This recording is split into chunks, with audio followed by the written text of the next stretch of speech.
Madam Bhubaneswar గారికి ఒకటే చెప్పాను, మీరు ఇన్విటేషన్ కార్డు పంపిస్తేనే వచ్చేవాడిని, మీరు ఫోన్ చేయక్కర్లేదు మేడం అని కూడా చెప్పాను.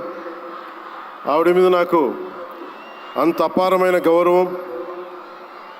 కష్టాల్లో ఒడిదుడుకుల్లో చెక్కు చెదరకుండా చాలా బలమైన సంకల్పంతో ఆవిడని ప్రత్యేకించి చాలా దగ్గరగా చూశాను.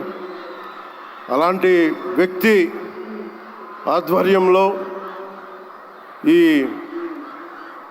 ఎన్టీ రామారావు గారి మెమోరియల్ ట్రస్ట్ ఈ ప్రోగ్రాం జరగటం, తలసీమియా పేషెంట్స్ కోసం జరగటం చాలా ఆనందంగా అనిపించింది. అలాగే నేను ఎప్పుడు ఆయనను ప్రేమగా బాలయ్య అని పిలువంటారు, కానీ నాకు ఆయన ఎప్పుడు సార్ అనే పిలవాలనిపిస్తుంది. నాకు ఆయన మీద నాకు అపారమైన గౌరవం.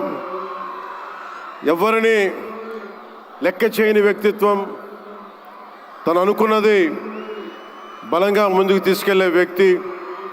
ఒక తరం కాదు, 2 తరాలు కాదు, ఎన్ని తరాలు వచ్చినా సరే ఎప్పుడు ప్రేక్షకుల్ని ఆకర్షించే ఆయన నటన చాలా ఆనందకరం.